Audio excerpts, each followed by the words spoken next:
Okay, talking to the mic, here we go. Lights, camera, action. So my parents came here in 1974 in search of a better life. They came with the dream of having a family, being home every night for supper, and taking the weekends off. Now when I was 10, they started a foster home and we had 48 kids over 17 years, some for a few days and some for a decade. I had an incredible childhood and I learned about compassion and empathy. So in 2010, when I learned about the work my friend Doug had done with Oxfam, teaching poor farmers how to use farming equipment, use and maintain it, because most of their work was done by hand, I was very intrigued.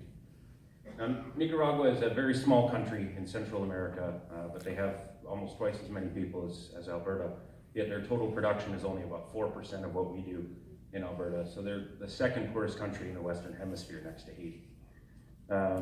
Our school is in the little community of Esteli in the mountains, and it's known as the City of Murals. Cigar production is one of the main employers down there. In fact, it's about 30,000 people are employed by that. From planting and picking, drying, sorting by color and weight. It's packaged by hand, it's rolled by craftsmen. They have strict quality control, as you can see in the top right, before it's exported all around the world. Coffee plantations are another large employer, from planting and growing. It's picked by hand, they're paid by weight, not by the hour. They have it sorted by number 1 and number 2, then depulped by hand. It's then dried in the sun, carried by hand again before being exported all around the world. Juan Valdez has nothing on these guys.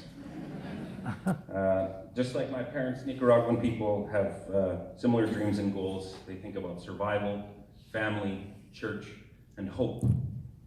Those are all common elements of their life, but making $3 to $5 per day, it makes it really difficult to have change. So in 2010, my friend Doug went back to Nicaragua to go and visit some of his old campesinos, and he discovered a huge barrier in Nicaragua, and that was English as a second language. For people who can speak English, they can work in tourism, for universities, they can work in call centers, and more. The average wage for those people is about $15 to $17 a day, three or five times as much money. So Doug took it upon himself. He went to Kelowna, he learned how to run an ESL school, he learned how to write and speak Spanish, and he bought himself a ticket south. First in a one-room church, he taught the classes himself. That was our very first group, and they were absolutely thrilled to be there. They worked from October to February, and at the end of that first winter, we've done some incredible things. We've made many friends, but we still had a lot of work to go. That's good. For the first 2 years, we were very fortunate to operate under the Great Commission Foundation.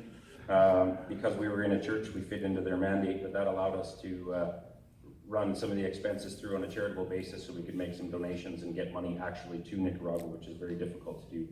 So we ran that for 2 years, and now I've actually created a registered Canadian charity in our own standards, and we run for 7 years.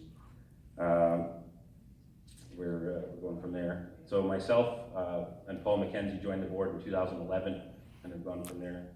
Doug actually worked with this lovely lady. Her name is Vicki McMullen, and that is, I've forgotten his name at the moment, Dr. Larry Molina. He's an Esteli. Vicki is a dentist, and she went down at Doug's request to Nicaragua on her own time, at her own expense, to do a dental brigade with her staff for hundreds of people in Esteli, and they did phenomenal work. We also have a portable dental unit that Doug actually mounted in the back of his truck when we go out to rural communities.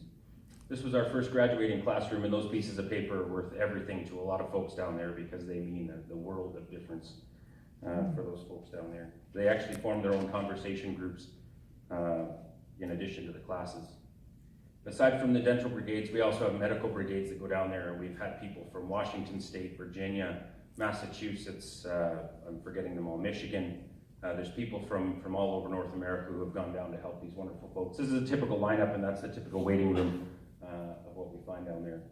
These wood stoves are really cool as well. This was a project we did. We bought 70 of those stoves because kitchen smoke kills 8 times more people than malaria in the world. And these stoves use 40% of the wood burning, and they only have 20% of the emissions, and they cost about $70 a piece. They take about 5 days to make as well. So very, very cool project.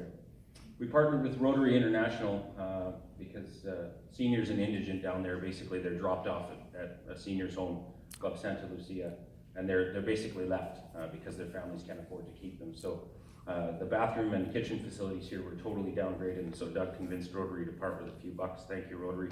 And we helped some folks. This is a wonderful community called Macalizo. It's a place north of us.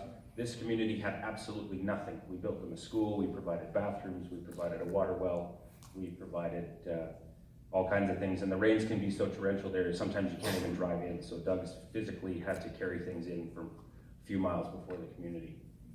This fella here, he's a local artist, and his name is escaping me at the moment. But the Medicine High School Interact Club actually came up with this idea to build him a new home because his 45-year-old home was 7 feet by 9 feet.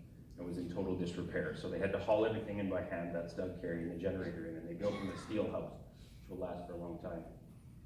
Doug's done some incredible work with people in Nicaragua, and he was recognized last year by Casablanca School. They asked him to be the commencement speaker at their graduation and to hand out the diplomas to their students, which was pretty incredible, and we're very, very proud of the work Doug's done. For those folks down there, in addition to that, all the medical brigades and things that people have come have recognized Doug as a very important person. In fact, they refer to him as a connector of dots versus a collector of dots, using your analogy. We work with Rotary, Lions Clubs, Ursula, the U.S. Peace Corps, the U.S. Army Reserves and their Denton Flight, Hope Clinic International, and I know I'm forgetting so many more. He was actually invited to Nigeria as well to run a medical mission with them or work with them for a couple of weeks because of his knowledge with medical brigades, which is pretty awesome. We're now in our 8th year. We have 120 full-time students, 4 teachers. We have 7 adult groups, 2 children's groups, and we operate 6 days a week. I mentioned in my introduction that I'm the luckiest guy in the world because I get to work with these people even though I've never seen them. I probably never will. I get to work with Doug and Paul, and it's absolutely incredible. And we truly are creating human resources.